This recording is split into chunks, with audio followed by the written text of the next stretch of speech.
भगवान की जय। श्री राघवेंद्र सरकार की जय। हमारे श्री विरक्त शिरोमणि सुखदेव गुरुदेव ने जो राम कथा सुनाई है बड़ी अद्भुत है।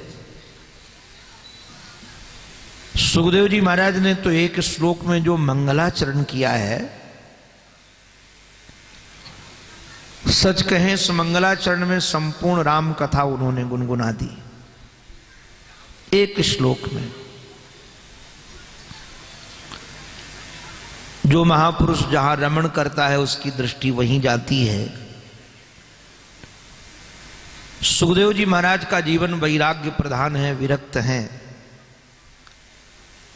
इसलिए राम कथा का चिंतन करते हुए कहते हैं, गुरुवर्थे त्यक्त राज्यो राजाधिराज श्री दशरथ जी महाराज का जो राज्य था सर्व संपत्ति संपन्न था। स्वर्ग के राजा इंद्र भी उस संपत्ति को देखकर अपने को संकोच में मानते थे, किंतु वारे वार राघव अपने पिता की आज्ञा मानकर ऐसे राज्य का परित्याग करके वन वन विचरण करते रहे जिनकी प्रिया के चरण कमल इतने कोमल थे कि कमल की पंखुड़ियों से जिनके पैरों में चोट लग जाती थी, किंतु आज श्री किशोरी जी अपने पति के चरण कमलों का अनुशीलन करती हुई वो भी वन को चली गई।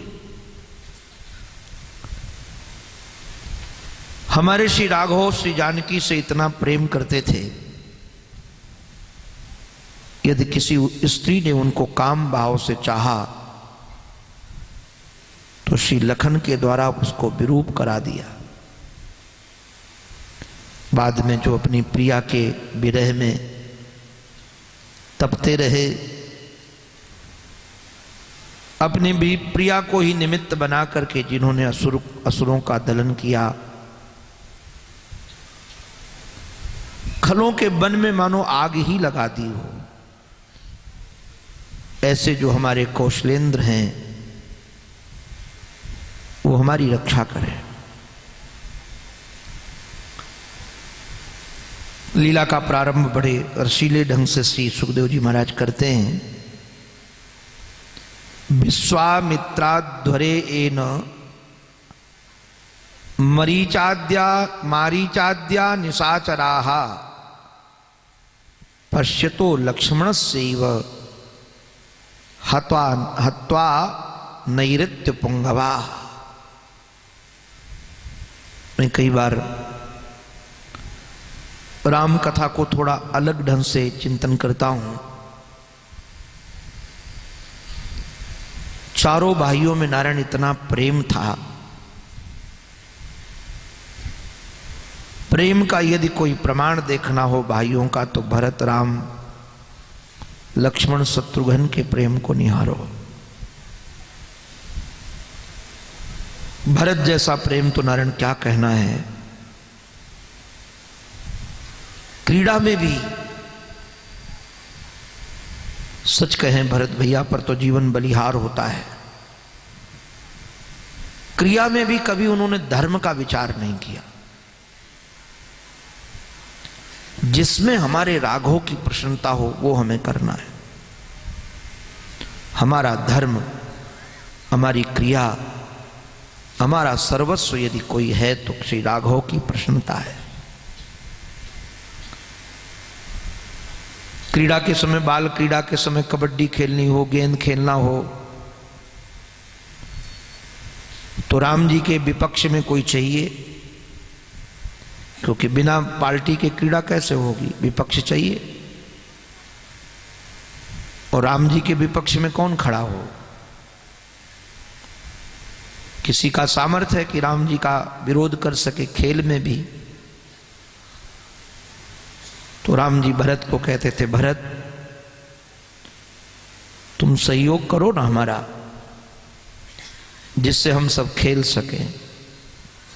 भरत कहते थे सरकार क्या आज्ञा है? बोले विपक्ष में खड़े हो जाओ। अच्छा सरकार, खड़े हो गए। किंतु राम जी क्रीड़ा करते थे, कभी जीतते नहीं थे, हारते थे, और भरत को जिताते थे। लखनलाल जी को यह बिल्कुल नहीं भाता था, किंतु नारायण अपने प्रेम को कहीं प्रकट नहीं होने देते थे। और भैया ध्यान रखना, प्रेम छुपाने से बढ़ता है और छपाने से नष्ट हो जाता है। आप प्रेम को जितना छुपाओगे उतना वो बढ़ेगा, और प्रेम को छपाने लगोगे तो नष्ट हो जाएगा। किंतु भगवान को लगा कि यदि भरत का प्रेम प्रकट नहीं हुआ तो दुनिया के लोग समझेंगे ही नहीं कि प्रेम कहते किसको है। आजकल तो 99% 99 पॉइंट लोगों ने वासना को ही प्रेम का नाम दे दिया है। प्रेम और परमात्मा में फर्क नहीं है, ध्यान रखना। किंतु प्रेम करना कोई बच्चों का खेल नहीं है। इंद्र लोलुप का नाम हम प्रेम रख दें, इसका नाम प्रेम नहीं है। तो हमारे श्री राघव को लगा कि भरत का प्रेम प्रकट हो। क्यों, किसके लिए? तुलसीदास जी महाराज हमारे कहते हैं प्रेम अमीय, अमी माने अमृत, प्रेम अमीय मंदर विरह भरत पयोधि गंभीर मति प्रगट्यो सुर संत हित कृपा सिंधु रघुवीर। प्रेम अमृत है। हमारे भैया भरत गंभीर समुद्र हैं, और गंभीर समुद्र में प्रेम रूपी अमृत निवास करता है। जैसे समुद्र में, आज तो हमको बहुत संक्षेप में, क्योंकि बावन भगवान की वजह से हमको सप्तम स्कंद और आधा अष्टम स्कंद 15 मिनट में सुनाना पड़ा। हमारे गुरुदेव कई बार कहते थे क्या वासना है कि सभी इसी कथा में सुनाना है। जहां ठाकुर जी जितना सुनना चाहते हैं सुना देते हैं। तो समुद्र मंथन की कथा आप लोगों ने आज संक्षेप में सुनी। समुद्र में अमृत था, किंतु अमृत को प्रकट करने के लिए मथानी बनानी पड़ी।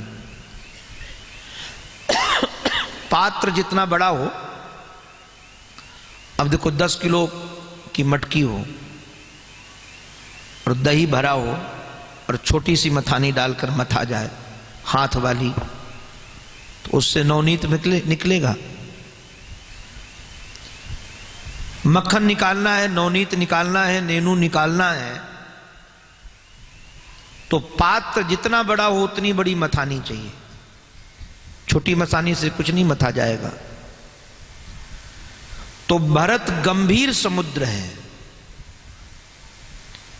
और इनके अंदर से प्रेम रूपी अमृत निकालना बड़ा कठिन है।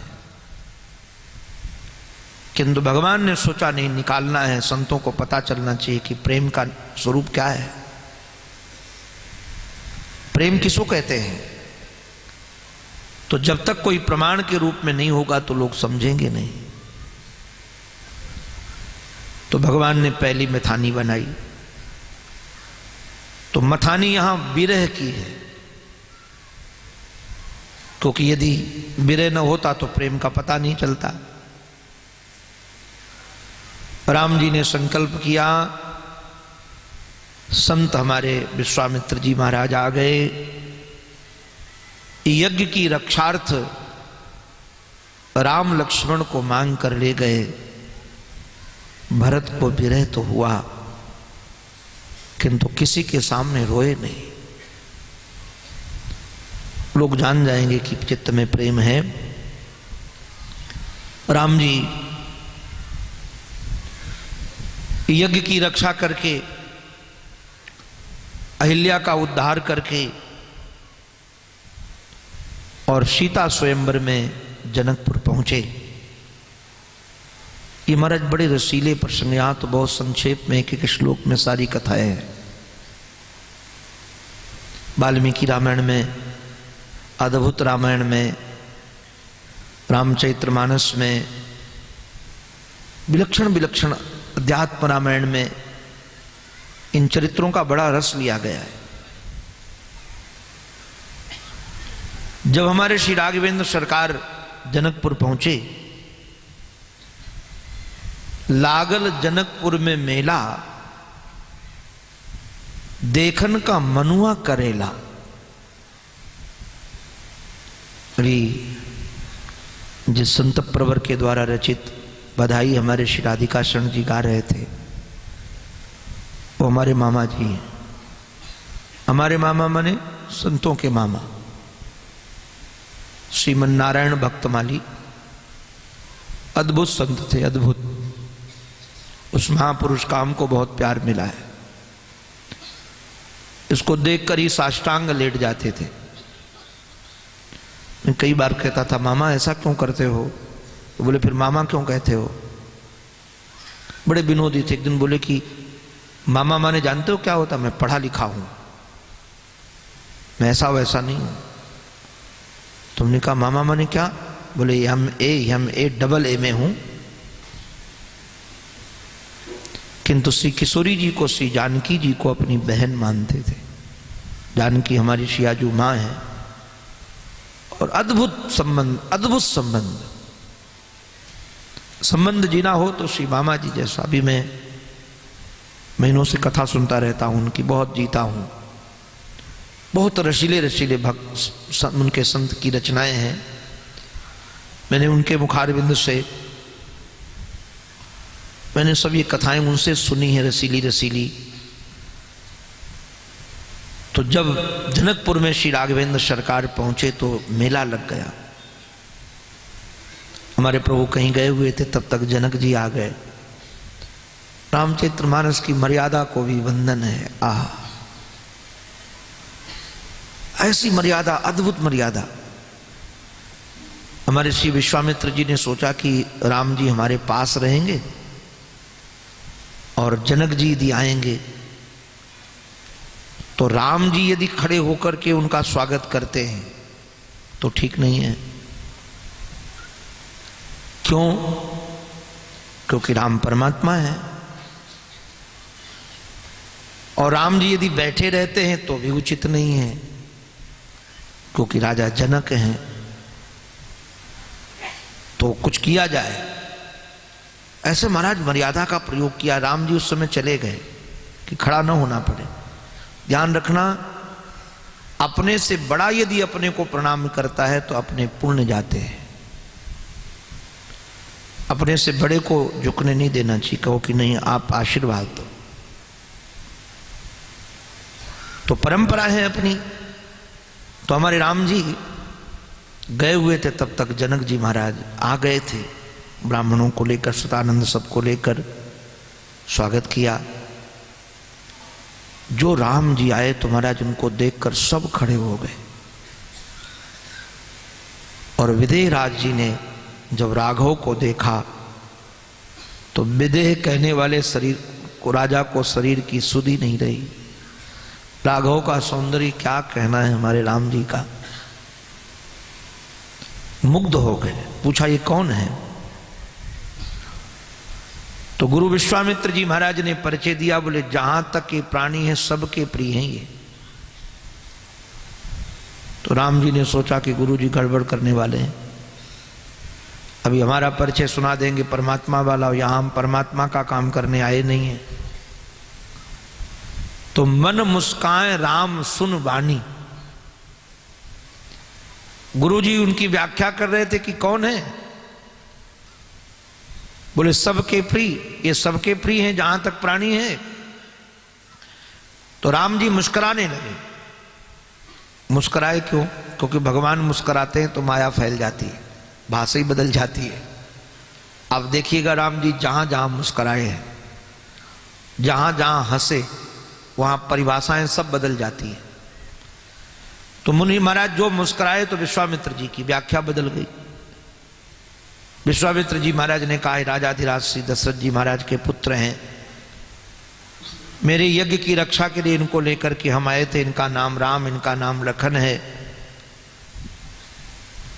महाराज देख करके सुनकर आश्चर्यचकित थे, इतना सौंदर्य। हमारे महाराज श्री निमि के वंश में उत्पन्न होने वाले विदेहराज शीरध्वज जनक अपने संकल्प को लेकर के बड़े दुखी होने लगे कि यदि मैंने प्रतिज्ञा न किया होता तो निश्चित रूप से बेटी का ब्याह इन्हीं के साथ करता। विश्वामित्र जी महाराज के जाने के बाद राम जी ने नगर घूमने का मन बनाया, किंतु मर्यादा इतनी है।